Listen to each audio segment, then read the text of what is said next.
Welcome to the podcast again, preschool peeps. Hi, peeps. Happy Monday. Yay, it's the beginning of the week. And we're going to have today's episode being sponsored by Joy Greenberg, wellness advocate for doTERRA products. Joy has offered our listeners a free gift and wholesale pricing with no other obligation. So please go to our website, howpreschoolteachersdoit.com, and learn all about it. Essential oils are all the rage now. Everybody is using them. A lot of people I know use them. So here's a way for you to get them. Quality products at a good price with some free stuff. And who doesn't like free stuff, Allison? I know. Who doesn't like that? Right? You got to love free stuff. And speaking of stuff, there's a segue. Speaking of stuff, thank you very much. Yeah. We're going to talk today about bringing brand names into our classrooms. In a prior episode, we talked about how we teach letters using things like environmental print, which includes logos. And we've started a little bit of a discussion and or debate. And I actually started this recently also in a school I was in. I started a debate among the staff about bringing brand names into the classroom. So that's today. Stay tuned. Welcome to How Preschool Teachers Do It. This is Allison Kentos. I am an early childhood educator. And this is Cindy Tarabush. I am an early childhood consultant. This podcast is for parents and early childhood professionals. Let our experience and research-based knowledge become your guide. Allison, I understand you have an internal debate about this. I have an internal debate about this because... And this being bringing brand names into the classroom. Bringing brand names into the classroom. Yes, in case you... Yeah. Okay, so I don't like using name brand... And by name brand, I mean like character kind of things, like Disney characters or like other cartoon character, like books or posters or toys. I don't like that stuff. But I do use it on like an environmental print. Like I do have their logos on my word wall. So you have the Disney logo. Yes. And I have the Paw Patrol. And I have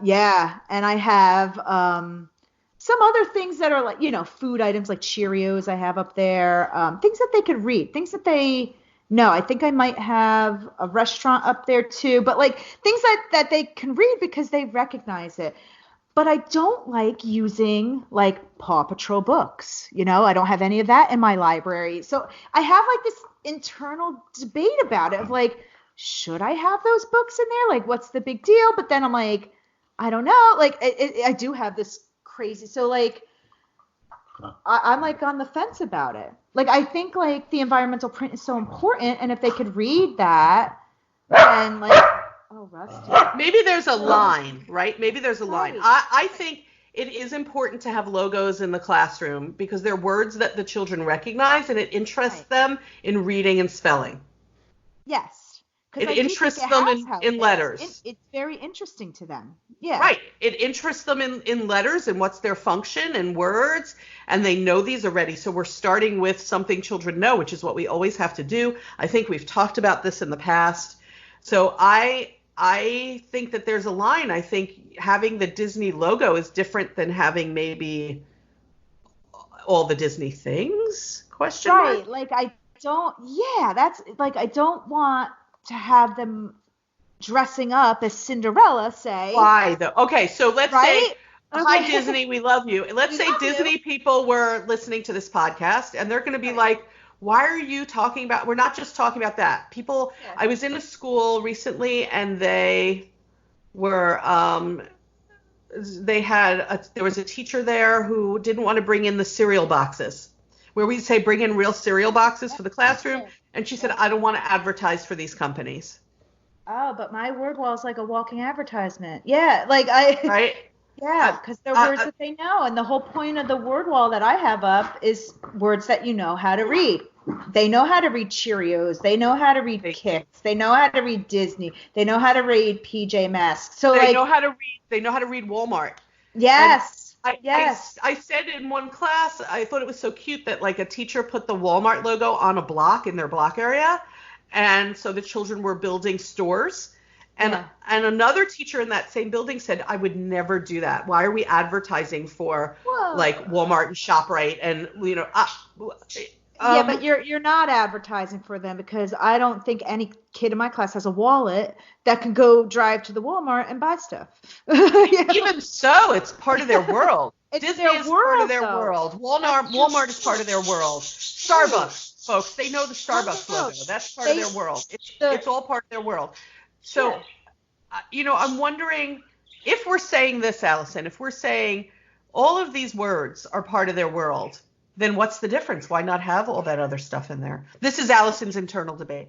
Right, it's my internal debate, right? So what's the big deal about having a book in the library that's a Paw Patrol book? Right?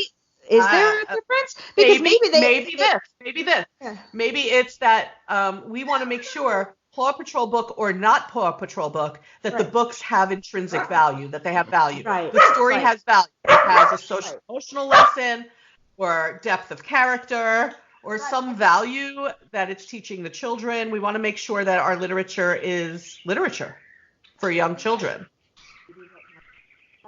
But that's true of... Sure, yeah. I just have to really open my world a little bit and read the book and say, oh, okay, it has a good lesson. It's got a good... Yeah. And maybe they will actually read more or learn faster if I did have those books, because they're going to recognize some of the words in the book, Maybe. They could read some of the character names from some of the shows, which is amazing. The one that I learned the other day is that they know how to read Netflix. Okay. I'm not surprised by that. Right. I kind of was, because it, then I watch Netflix and I'm like, oh, well, duh, it comes up every time I turn my Netflix on. So like I didn't realize, I don't think I ever paid attention. I was like, oh, well, yeah, no wonder. It's right there, So now I got to find a Netflix logo and put it up there, and like. Yeah, you do. Especially because it ends in an X. That's helpful to you. It is. I know.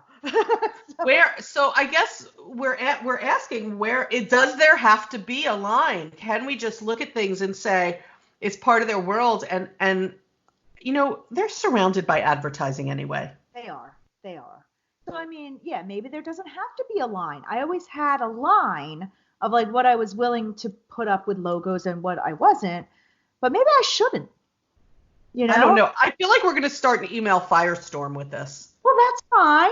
Yeah. I'm interested to know what other people do. Like, do other people have this internal debate like I do, and how they embrace it? Because maybe I'm being too stingy. I don't think that's the word, but you guys know what I mean. You know what I mean? Maybe I'm being too limited. I don't know. I understand that. At first, I'll be honest, I was surprised by the debate. And then I realized, wait, there are actually maybe a line here.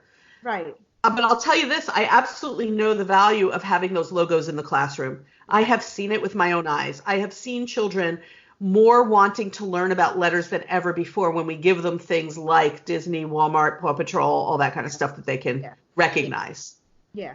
Right. And I could go on and on. They recognize Amazon, Starbucks, ShopRite. Starbucks, Applebee's. I have Applebee's up. Oh, do they? Restaurants. Yeah, they recognize restaurants. People who are other places, just so you know, that's a restaurant. Yeah. Oh, yeah. I'm sorry, I forgot. We're like, hi, we're broadcasting all over we've gotten emails from all over the world. We're so psyched, but then we'll forget when we're talking that we're talking about things that may be local to us. I forget sometimes. But yeah, they know restaurant names. Like, I found that interesting. They know like fast food restaurants and stuff like that. Things that they know. ShopRite. McDonald's. Every teacher tells me that. They all know McDonald's. Yeah, they know McDonald's. Even if they don't eat it, even if their families won't take them to McDonald's, they know the logo.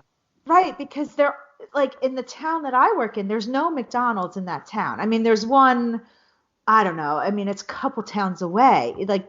But they know what it says. I mean, they're it's so interesting. Like even kids that have never eaten there, they know it.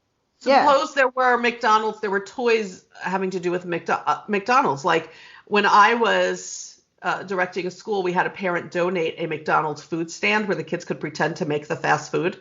Oh, that's awesome. See, and that you like, Allison. You like that, but then there are other things where you're drawing the line. I know, it's so weird, right? But I love like dramatic play stuff like that. Like I just set up my dramatic play as a veterinarian office, and I just feel like they learn like so many words just from that, because we're learning about pets. And the words that they learn just from setting up this vet office, they're like, well, I want to learn how to write dog. I'm like, okay, so I made a separate like word wall just for like pet names and pet things. So they know how to spell Rusty's name now, because every dog that they brought in, they're like, this is Rusty, he's sick. So like, because I feel like that kind of stuff really does teach them a lot of literacy stuff.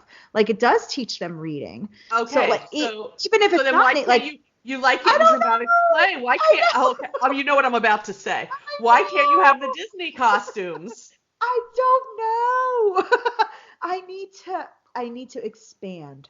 I know, because I mean, I'm not saying that you have to. I'm just saying that it's an interesting thing that you said. You've said you love the McDonald's stand, but you didn't want to have the Disney costumes.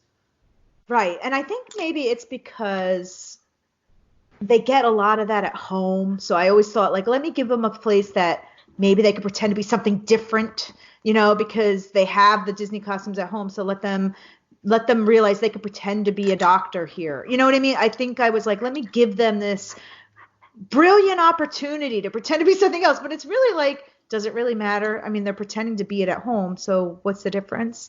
Right? I don't know. I don't know what it is, Cindy. I don't. I don't. This is why now that we've caused you this existential crisis. I know. I'm gonna go to school tomorrow and be like, okay, what do I need to do? I need to change this up. Can we just say this? Can we say the children are surrounded by this all the time? And if I can use it educationally, I'm going to use it. That's where I sit. Right. I guess that's right. Like if I could, yeah.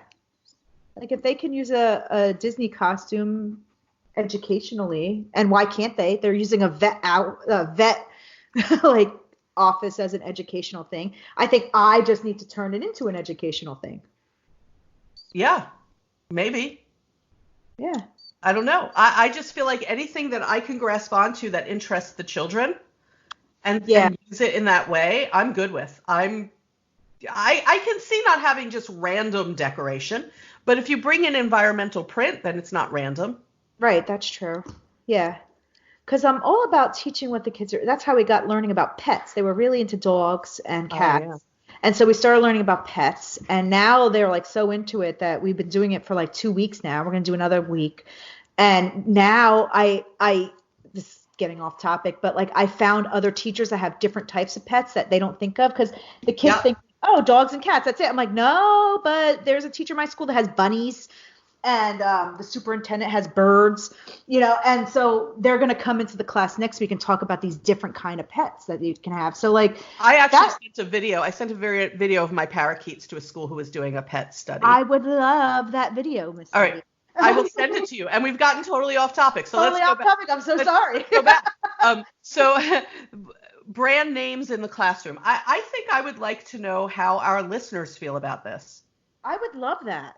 Because I like I said, I have this debate, and I would love to know how people balance this, because I'm having trouble with the balance. Here's what I'm going to do, I think. I'm going to try to anyway. Okay. I'm going to go to our Facebook page for the podcast. Yeah. It's you can find it, I believe, just by putting in how preschool teachers do it in the Facebook search. You should find our page. In that page, I'm going to put I think I'm going to put a survey. I think we can do that. I think we can put. Excellent idea. Yeah. All this technology that Cindy knows that I don't. Sort of, because I'm debating. Because she'll figure it out easier than I will. I'm looking while I'm talking to you. If I go into the podcast page and you all, hey, everybody listening, go and like our page on Facebook so that you'll see this. Create a post. Poll. I can put a poll. I'm doing it right now as we're speaking. Poll. What's our question, Allison? Do you? Well, how do we want to phrase it? Because there's so many different aspects. Like, are they using it for environmental print? Or are they using it all across their classroom? I think we should just say, do you bring logos in? Or no, do you bring Well, maybe put like, do you bring logos in your classroom, and then put like comment below how you use them. No, can't do that. Oh, it's not Kate and I. Oh. It's option See, one. this is where I don't know much about. Now, just so you peeps know, I do go on the Facebook page, but you won't see me posting on there because I don't know how to. Okay? I know how to post on my personal Facebook page. I don't know how to post on our page. And sometimes I find brilliant articles that I want to share with you all, but I can't figure out how to do it. How about this? Do you bring brand names into your classroom? Option 1 is yes. Yes. Okay. Option 2 is no. Is sometimes. Poll ends never, because we're recording now, but it's not going to be out in the world right away, maybe. Oh yeah, because this is okay. Okay, and share. All right. Newsfeed, share. Oh my gosh, I'm feeling so technical right now. Rusty agrees with you. Thank you very much. Okay. I think I posted the poll. So people can go to our Facebook page and answer, yes, I did. Do you bring brand names into your classroom? So those of you who work in a classroom, I look forward to that feedback. You can also comment on the poll. Let's say you're a family member and you think it's terrible when teachers bring brand names into classrooms. Go and comment. If you want to talk about how or why you do it, go and comment. If you want to talk about you have drawn a line somewhere where you do and you don't, go and comment. What do you think, Allison? Yes, that's brilliant. Okay, cool. So we're going to talk about the results of this poll in the future. Our Facebook page, again, is How Preschool Teachers Do It. Like the page, answer the poll, rate the podcast, give us 5 stars. There's so much for you all to do that we're going to let you just go do it. Do it. All right. And we will see you back again, or at least talk again, next Monday. Bye, peeps. Bye.